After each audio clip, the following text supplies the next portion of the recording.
ኃጢአት ሲባል ምን አይነት ኃጢአት ነው? ድንግል ማርያም በመጽሐፍ ቅዱስም በቁርአኑም አንተም በደንብ ታውቀዋለህ። በሰባት ዘሯ ንጽሕት ነች፣ ቅድስት ነች፣ ብጽዕት ነች ነው የምትባለው። ነገር ግን ከአዳምና ሔዋን ከገነት ሲወጡ የነበረውን ኃጢአት ያ አለባት። ሌላ ኃጢአት ግን የዝሙት ኃጢአት፣ የስርቆት ኃጢአት፣ ሌሎቹን እነዚህ የነውር ስራዎች በሙሉ አይደለም። እሷ በሰባት ዘሯ ንጽሕት ነች ነው የሚባለው። ይሄ ግልጽ ነው። ነገር ግን ከአዳምና ሔዋን ከአዳም የወረሰ ኃጢአት ስለዚህ ለሁለት ይከፈላል ባጭሩ። አንደኛ ከአዳም የተወረሰ የውርሰት ኃጢአት አለ። ሁለተኛ ሰው በምድር ላይ ከተወለደ በኋላ የሚሰራው ኃጢአት ይከፈላል። እውነት ነው። በጣም ጥሩ። እግዚአብሔር ያክብርልኝ። ልክ ነው። ማንኛውም ሕፃን ልጅ ሲወለድ የአዳም የኃጢአት ውርሰት አለበት አይደል? እውነት ነው። በጣም ጥሩ። ስለዚህ ማርያም የአዳም የኃጢአት ውርሰት አለባት የለባትም? ያ አዳም የኃጢአት ውርሰት አለባት። በጣም ጥሩ። ያ የአዳም ኃጢአት ውርሰት ያለበት ስጋ ማዳን ይችላል አይችልም? ኦኬ፣ አሁን እንግዲህ በመካከል እንዳትገባ ጠይቀኛል፣ ልመልስልህ ነው። በመጀመሪያ ኢየሱስ ክርስቶስ ማን ነው ለሚለው ጥያቄ እሱ ራሱ ነው የጠየቀው። ናቲ ስለ ኢየሱስ ሳይሆን አዎ ልመልስልህ እኮ ነው። የአዳም የኃጢአት ውርሰት ያለበት ስጋ ያድናል ወይንስ አያድንም? ያድናል ከሆነ ያድናል በለንና አብራራ። አያድንም ከሆነ አያድንም በለንና አብራራ። እሱ ራሱ እንደዚህ አይነት የሶር ነው ጥያቄ የለም። በኦርቶዶክስ በእኛ በሃይማኖታችን የሶር ነው የሚባል ጥያቄ የለም። የአዳም ኃጢአት ያለበት ስጋ ያድናል ያ ማለት እኮ ባይ ዲፎልት የሶር ነው ማለት እኮ ነው። የሶር ነው እኮ ነው ይሄ ጥያቄ። እንደዛ የሚባል ታሪክ የለም። የአዳም የኃጢአት ውርሰት ያለበት ስጋው ማዳን ይችላል ወይንስ አይችልም? አዳምጠኝ። ያ የለበሰውን የፈጠረውን ስጋ ለብሶ መጣ እንጂ ኢየሱስ ክርስቶስ ባይዞ አንተ የማታውቀው ነገር አንድ ነገር ልንገርህ። ኢየሱስ ክርስቶስ ተሰቅሎ በሞተ ሰዓት በመጀመሪያ ገነት አልገባም፣ ሲኦል ነው የገባው። ይህንን ማመን አለበት። ሲኦል የነበሩትን ነፍሳት ማታውቀው ታውቀው ትላለህ እንዴ? ዝም ብዬ ባዳምጥህ ጨዋ መስለኸኛል። በቃ እንግዲህ አስካወቅከው ወሰን እያለፍክ ነው። ቆይ የአዳም የኃጢአት ውርሰት ያለበት ስጋ ያድናል ወይንስ አያድንም? ስጋውን እኮ አይደለም የፈጠረውን ስጋ ለበሰ ሲባል ስጋው ያድናል መሰለህ? አሁን ስለ ኢየሱስ አይደለም የጠየቁት። እንዴት ነው የምታስበው አንተ? የአዳም የኃጢአት ውርሰት ያለበት ያ በኃጢአት የቆሸሸ ስጋ ያለበት ያድናል ወይንስ አያድንም? የኛ አምላክ እኮ ስጋ አይደለም በጌታ ወይንም ደግሞ እንደናንተ ነብዩ መሐመድ ጀምሮ እንደተወው ሌላ ነብይ መጥቶ ደግሞ አላህ ጭንቅላቱ ነው ምናምን ጦጣ አያቸው። ቅድም አልነገርኳችሁም? ክርስትና እዚህ ጋር ያልቃል፣ ውሃ ይበላዋል። ልክ ሲያልቅ ጊዜ አላህ ጭንቅላት የለም መሐመድ አዲስ መጥቶት ከዚያ ምናምን ማለት ይጀምራሉ። አያቸው በቃ አለቀ። ክርስትናን ድምጥማጥ ማጥፋት የምትችል በዚህ ጥያቄ ነው። ወላሂ ላዚ በየትኛውም ጥያቄ ድምጥማጡን አታጠፋም። ልንገርክ፣ ያው አለቀ እኮ ይኸው። ከአዳም የመጣው ምንድን ነው? ከአዳም ምንድን ነው የመጣው? ከአዳም ምንድን ነው የመጣው? በአዳም እኮ የወረስነው ከአዳም የተዋረሰ ኃጢአት እኮ የሚባለው ያ ስጋ ይታመማል፣ ይሞታል፣ ይበሰብሳል ነው። ሌላኛው ኃጢአት ደግሞ በስራህ የምታገኘው ነው። ዘሙተህ ምናምን አይነት ነገር የሚሆን ነው። ገብቷል? ስለዚህ ኢየሱስ ክርስቶስ ያንን አይነት ኃጢአት አልነበረበትም። የያዘው ስጋ ስለ ማርያም የማርያም ስጋ የአዳም የወደቀበት የኃጢአት ስጋ አለበት ወይስ የለበትም? የአዳም የወደቀበት እኮ ኃጢአት እኮ ማለት ምንድን ነው መሰለክ? ሞት እኮ ነው፣ ሌላ እኮ አይደለም፣ ሞት ነው። ስለዚህ ሞት ኃጢአት አይደለም ማለት ነው? አይ ነው፣ ሞትን ያገኘነው እኮ በኃጢአታችን ነው። ምክንያቱም ገነት ውስጥ አዳምና ሔዋን አይሞቱም ነበር፣ ከወደቁ በኋላ ነው መሞት የጀመሩት። ስለዚህ ሞት ኃጢአት ነው፣ በኃጢአት የመጣ ነው ሞት። አዳም በምን መጣ አይደለም ሞት በምን መጣ ሳይሆን በፊትም ነበር አዳምና ሔዋን ይሞቱ ነበር ነው አይደለም? በምን መጣ ሳይሆን እሱ አይደለም ጥያቄያችን። ክርስቶስ ራሱ ኢየሱስ በራሱ ኃጢአት ነው አይደለም? ምን ኢየሱስ ክርስቶስ በራሱ ኢየሱስ ኃጢአት ነው አይደለም? ኃጢአት አይደለም፣ እሱ በራሱ ኃጢአት አይደለም። ኃጢአት ነው በራሱ አይደለም እንዴ? ነው መጽሐፉ እንደዛ ይላል። እንደዛ ሳይሆን የሚለው ከተሰቀለ በኋላ የሰው ልጆችን ኃጢአት ስለተሸከመ ኃጢአት ሆነ ይላል። በእርግጥ ግን እሱን ራሱን በራሱ ኢየሱስ ክርስቶስን ኃጢአት ነው ለማለት ሳይሆን የሰው ልጆችን እንዳለ ኃጢአት ስለተሸከመ ነው። ተሸክሞ በመስቀል ላይ ሞተ ነው። ስለተሸከመ ምናምን ሳይሆን ራሱ ኢየሱስ ክርስቶስ ኃጢአት ነው ብሎ ይናገራል። እስኪ ቦታውን ታሳየኝ። እየተረገመም ነው ይለናል። መስቀል ላይ እየተረገመ ሆኖ እየተሰቀለው ላይ እየተረገመ ነው አይደል? አዎ ነው። ለምንድን ነው ማን የሚረግመው አምላክን? ማንም አይረግመው። ከዛ በፊት የአይሁድ የሮማውያን ስነ ስርዓት ስለነበረ ነው በመስቀል ላይ የተረገመ ነው የሚሰቀለው የተባለው። እሱ ደግሞ በመስቀል ላይ ተሰቅሎ የተረገመ ነው ይላል። ስለዚህ ኢየሱስ ክርስቶስ የተረገመ ነው ብለሽ ታምኛለሽ? አላምንም። እሱ የተረገመ አይደለም። እርግማናችንን የገደለው በመስቀል አይደለም። የተረገመ ነው ይለናል። መርገም ነው ይላል መጽሐፉ። ራሱን ኢየሱስ ክርስቶስን መርገም ነው አላለም። የኛም መርገም ስለተሸከመ ነው። ገብቷል? ያንተ አረዳድ ነው። መርገም ነው እሱ መርገም ጳውሎስ ስለ ኃጢአታችን መርገም ሆነ እያለ ይናገራል። ክርስቶስ መርገም ነው ብለው አስቀምጠዋል። ምን ስለ ኃጢአታችን መርገም ሆነ እያለ ይናገራል። የተረገመ ሆነ ይለናል። ስለ ኃጢአታችን ነው። ስለ ኃጢአታችንን ስለተሸከመ እኮ ነው። ስለኛ በደል እኮ ነው የተረገመ የሆነው። ይሁን ግን የተረገመ ነው አይደለ ብለሽ ታምኛለሽ? አይደለም አላምንም። ኢየሱስ ክርስቶስ የተረገመ አይደለም። 13 አንብቢው። መርገም ሆነ ይለናል ጳውሎስ ቃል በቃል የተረገመ ሆነ ይለናል። ኢየሱስ ክርስቶስ ኃጢአትን ስለተሸከመ ነው እንጂ ራሱ ኃጢአት ሆኖ አይደለም እኮ። ስለተሸከመ ራሱ ኃጢአተኛ ወይም በደለኛ ወይም መርገመኛ ሆኖ አይደለም። ራሱ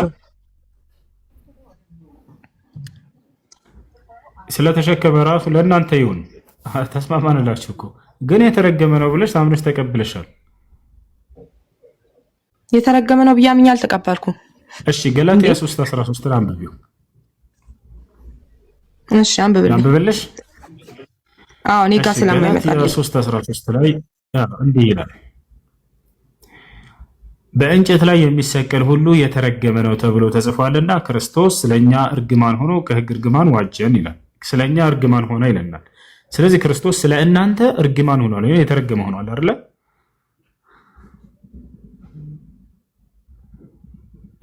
እንዴ ወጣሽ እንዴ? እኛ ክርስቶስ የተባረከ ነው ይለናል ቁርአን መጥቶ፣ መጽሐፍ ቅዱስ ላይ የተረገመ ነው ይለናል። የትኛው ነው ያከበረው?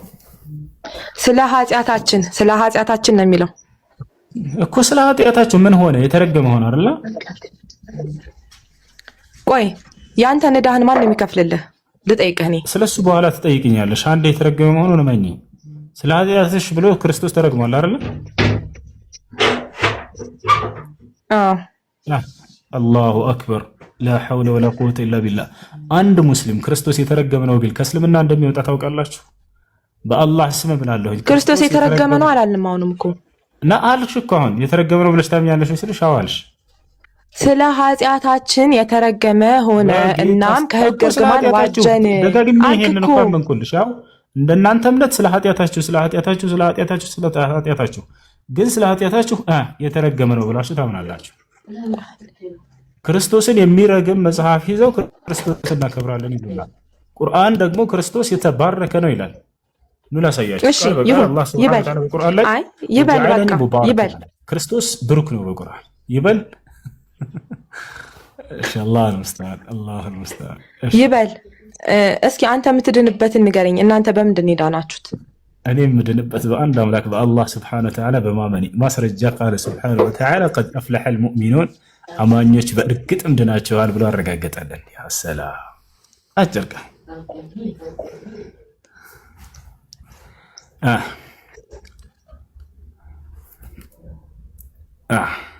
ምንም ድካም አያስፈልገውም። ቀድ አፍለሐ አልሙእሚኑን አማኞች በእርግጥም ዳኑ ብቻ አይደለም በእርግጥም ብሎ ነው የሚጀምረው። ከዚያስ ዳኑ ካለ በኋላ 4 ነጥብ አክበር። እሺ ክርስቶስን እንባርካለን እኛ በቁርአን ላይ እዛ የተረገመ ነው። ወላሂ ቁርአን ላይ በአንድ ቦታ እንዳይመስላችሁ አላህ ራሱ የተባረከ ልጅ ነው ብሎ ገለጸው። ራሱም ክርስቶስ እኔ አምላኬ አላህ ባርኮኛል ብሎ ገለጸ። ክርስቶስ ምን ተመልከቱ ምን እንዳለ ላሳያችሁ። ጃስሚን አንድ አውጭላችሁ አምላኬ አላህ ባርኮኛል ብሎ የተናገረበትን ወጣች። ማሄር ይመቻል ለማውጣት እኛ አብርሃም ምን አለ መጽሐፍ ቅዱስ ላይ አምላክ እግዚአብሔር ሲያናገረው መጽሐፍ ቅዱስ የሚባረክ ሆነ መባረካለሁ ብሎታል አይደል? እኛ ሁልጊዜ በየሶላችን አብርሃምና ክርስቶስ እንደምንባረክ ታውቃላችሁ። አብርሃምን የተባረከ ባረክ እንላለን ወረደች ኢብራሂም አብርሃም እንደባረከው እያልን አብርሃምን ቤተሰቦች እንደባረክ እያልን የአብርሃም ቤተሰብ ሲባል የአብርሃም ልጆች እንዳለ ክርስቶስን ያጠቃልላል። እኛ ነብያቶችን እንባርካለን በቁርአናችን በሐዲሳችን በሶላታችን ውስጥ። እሺ አድሚን ካላችሁ በተራ አስገባቸው። እኔ ማስገባት አልችልም። ከኔ ጋር ለማስገባት ደካማ ነው። አድሚን አለ መግባት የሚፈልግ ክርስቲያን ካለ አስገቡት።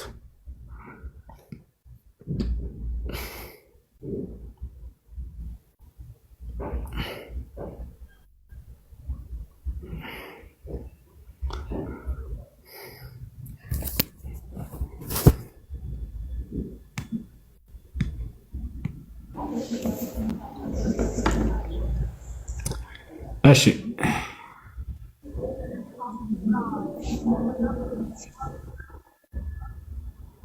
ይሰማል?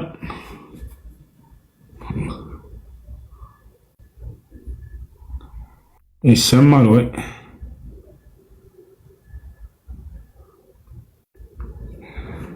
ለሁሱ አንተ ትሰማለህ?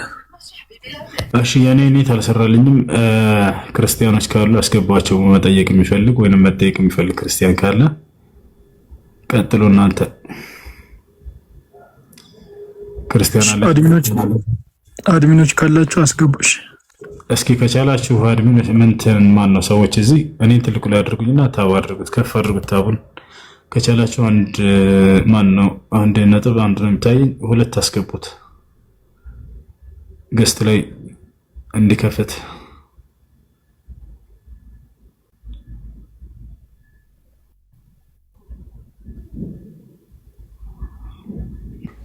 አይ ያ ሰላም። ቀጥል ማሄር። የሆነ ረስታን ሳናውራ ጥያቄ ያለው ክርስቲያን ካለ ከላይ ከገባ ማሄር ጋር አውሩ።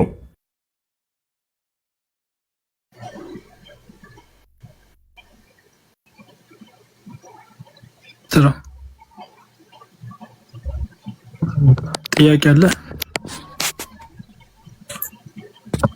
ጠይቅ።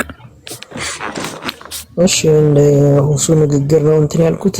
ጥሪያችሁ ክርስቲያኖችን ብቻ ነው ወይስ እውነትን ለሚፈልግ ሰው ሁሉ ነው? አንተ ያመጣህን አድርግ። ስለሌላ ምንም አያገባም። አንተ ያመጣህን አድርግ። ጥያቄ ካለ ጠይቅ። እንደዛ ከሆነ ስራችሁን ስሩ፣ እኔ ልውጣ ማለት ነው። አዎ ኦኬ። በማይመለከት ነው የገባኸው? የሚመለከት ጉዳይ የለም። እስኪ የሚመለከታችሁትና የምታስተምሩትን ነገር በዝርዝር ትነግረኛለህ? ጥያቄ ካለ ጠይቅ። ጥያቄ ነው የጠየቀው። በማይመለከተህ ስትለኝ ነው። በማይመለከተህ ከሆነ የመጣሁት እንደወጣ ፍቃድ ጠይቄያለሁ። ለወጣ ነው፣ ችግር የለውም። ወጣ በቃ እሺ። ወጣሁልህ። በቃ ወጣሁልህ። እንደፈለክ አረ አስወርዱት አድሚኖች ካላችሁ። ኢየሱስ ይመጣል አለሽ? ኢየሱስ ይመጣል አለሽ? ኢየሱስ ይመጣል አለሽ? እሺ ሚውት አድርጓት። ውሸትን ጠላው የሚለው አካውንት አለ?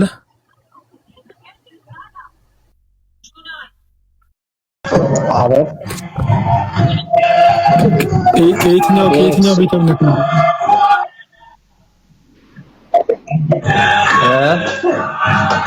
ከየትኛው ቤተ እምነት ነህ? አቤት። ኧረ ሚውት አድርጉት። ኦርቶዶክስ ተዋህዶ። እሺ ጥያቄ ካለ እስልምና ላይ ጠይቅ። ከኋላ የሚረብሽ ድምፅ አለ፣ ከሱ ራቅ በል። ጥያቄ ካለ ጠይቅ። ኦኬ እሺ እሺ እሺ እሺ። አይ አንድ ጥያቄ ነበረኝ። ጠይቅ። እሺ አይሰማም? ትሰማለህ? ጠይቅ። አይሰማል። እኔ አንድ ጥያቄ መጠየቅ የምፈልገው ይሄው አድምጠኝ። እሺ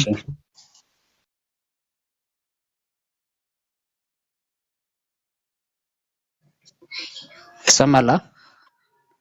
አዎ ትሰማለህ። ሄሎ እሺ መርያም አስወርዱትና መርያን በቁርአን ውስጥ ኢሳን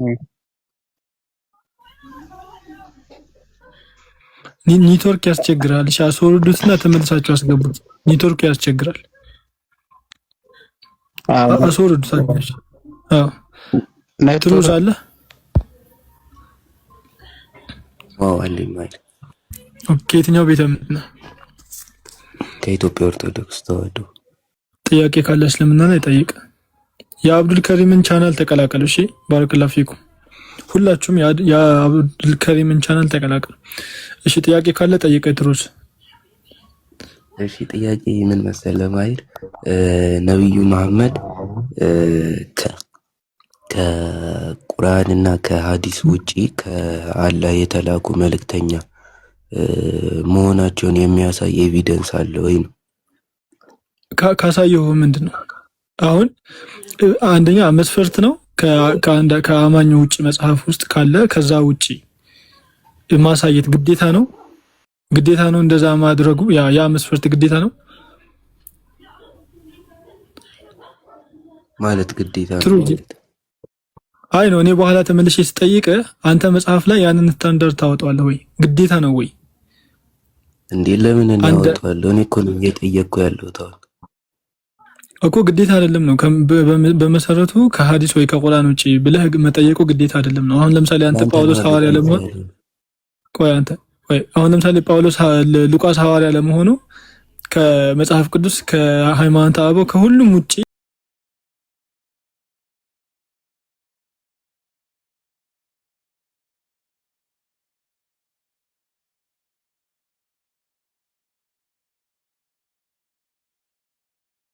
ነገር ነው። አይቀበልም በጣም ለዛ ግን ተወያዩ ተረጋግተ ማለት ነው። ግን ያው በጊዜ አስቀድሜ ልንገር ብዬ ነው። እሺ አይ ካሳየውስ አየዋለሁ። አይ ነው ምንድነው አውትፑቱ ነው ካሳየው ምንድነው ከዛ በኋላ ምንድነው ያንተ አካሄድ? ካሳየው አውትፑቱ ጥያቄ ይመለስልኛል ነው። እኔ የጠየቅኩ ጥያቄ ይመለስልኛል ነው። ኦኬ ተመሳሳይ የሆነ ጥያቄ ደግሞ እኔ እጠይቃለሁ። ይሄን አስምረበት ትጠይቀኛለህ። ኧረ ችግር የለውም። ምን ያሳያሉ? ዝም ብላችሁ አዳምጡ። መስፈርት ነው ብለሃል። ይሄንን ነገር አንተ ላይ ጠይቃለሁ። አንዴ ጠብቀኝ እስካወጣልህ ድረስ። እሺ ይሄው በትልቁ አድርጉኝ አድሚኖች በትልቁ አድርጉኝ። አድሚኖች በትልቁ አድርጉኝ። ይሄንን ነገር አሳይቸው ማለት ነው። አይ ምናምን ብሎ ዝባዝንኬ ካወራ ታወርዱታላችሁ ዳይሬክት ማለት ነው። ይሄ ይታያል። የባይብል ኮሜንተሪ ነው። ኦኬ እዚህ የባይብል ኮሜንተሪ ላይ የመጽሐፍ ቅዱስ ኮሜንተሪ ላይ ስለ ነብዩ መሐመድ ሰለላሁ ዐለይሂ ወሰለም የተጻፈውን አንድ አጭር ነገር ላሳያችሁ። በጣም አጭር የሆነ ነገር ማለት ነው። ምን ይላል? ዘጸአት ምዕራፍ 34 ቁጥር 2ን ሲያብራራ ያንተ የቤተ ክርስቲያን አባት ማለት የመጽሐፍ ቅዱስ ኮሜንተሪ ሲያብራራ ምን ይላል? The escape of Israel from the Egyptian control which had temporarily modified their nomadic life አለ። እስራኤላውያን ከኢጅፕት ምድር ከወጡ በኋላ እዛ ሲያምኑ የነበሩትን ጣዖት አምልከው ትተው ወደ አንድ አምላክ ማምለክ መጥቷል። በምንድነው የመጡት ሲባል a great leader really the first of the prophets Moses ከቀደምት ነቢያት ከሚባለው ሙሴ በተባለ ነብይ እስራኤላውያን ከጣዖት አምልከው ወጥተው ወደ አንድ አምላክ መጥቷል አለ። ከዛ በኋላ ምን አለ? ለአንድ አምላክ ብሎ ማለት for the name of Jehovah what Muhammad did for Allah አለ። ይሄ አንተ ቤተክርስቲያን አባት ነው። ነብዩ ልክ ሙሴ አንድ አምላክን ሰብኮ ወደ አንድ አምላክ ተጣርቶ እስራኤላውያንን ከጣዖት አምልኮ አውጥቶ እንዳወጣቸው ሙሐመድም አንድ አምላክ እንዲሰብኩና ወደ አላህ ጥሪ አድርጎላቸዋል። ያንተ ቤተክርስቲያን አባት ምን እንበለው? ይሄን ቀጥል ትሩዝ ይሰማል። ቀጥልና አልሰማንም።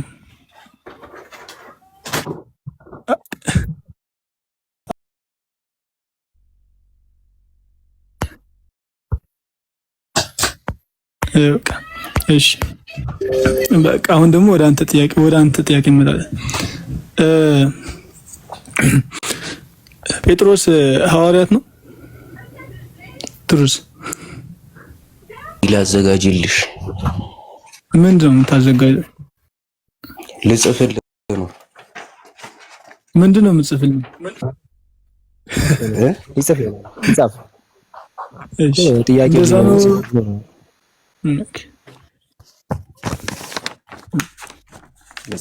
እስከዛው ድረስ ሚዩት አድርጉት። እሺ እስኪ ጽፍ ድረስ ሚዩት አድርጉት። ቆይ ልንገራችሁ። እስልምና ላይ እንደው እንደ መስፈርት አድርጋችሁ አታምጡት። ለእናንተ አይጠቅማችሁም። ምንም አይነት እንትን የለውም። ይሄ ማለት ምንም መሰረት የለውም። ላይክ የምታመጡት ስታንዳርድ እናንተን የማያስኬዳችሁ ከሆነ እንዴት ይሳት ትጠይቁ ነው የምንላችሁ እንጂ ነብዩ መሐመድን ተዋቸው። ነቢላህ ኢብራሂም በታሪክ መነጽር አንድን አምላክ የሚያመልክና ነብይ ሙስሊም እንደነበረ ከቤተክርስቲያን አባቶች ማምጣት እንችላለን።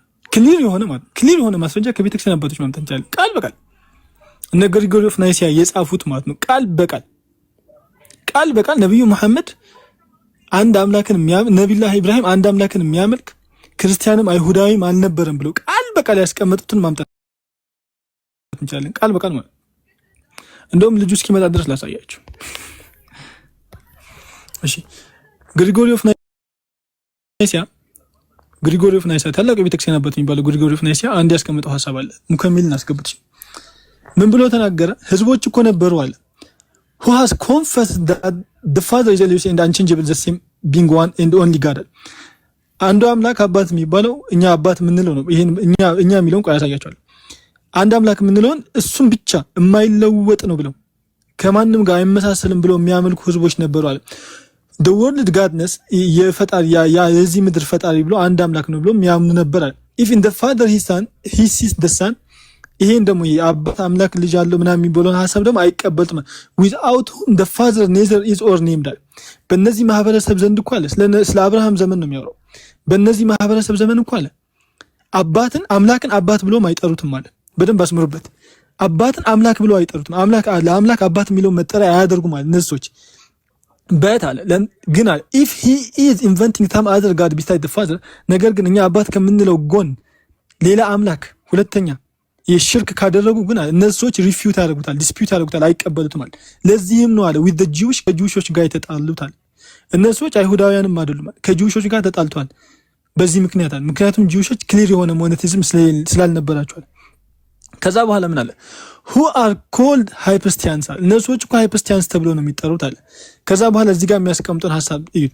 between whom and the Christian በእነሱ መካከልና በክርስቲያን መካከል ያለው ልዩነት እኮ there is a difference ልዩነት አለ። they acknowledge እነሱ እኮ acknowledge ያደርጋሉ there is a God whom they term the highest or almighty እነሱ ከሁሉም በላይ የሆነ አንድ አምላክ አለ ብሎ ያምናሉ አለ። but not admit that he is father አባት ነው ብለው ግን አያምኑም።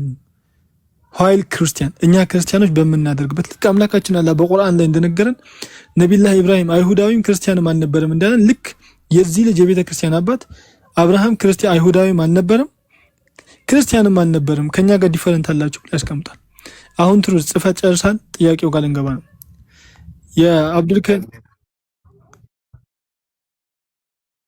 የጴጥሮስ ሐዋርያት ነው አይደለ? በቤተክርስቲያን ከመጽሐፍ ቅዱስ ከምንም ከቤተክርስቲያን አስተምህሮ ውጭ የሆነ ማስረጃ አምጣ።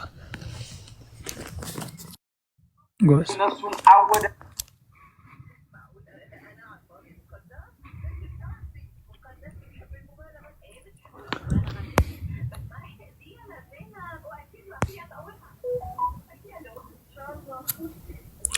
ቶሎ በል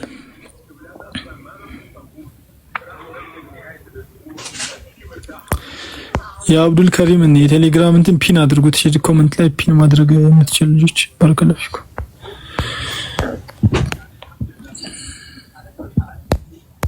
እሺ ትሩዝ በፈጠረ አምላክ የአብዱል ከሪም እንደዚህ ነው ልጁ ሲወያይ በቃ ሁሌም ማይር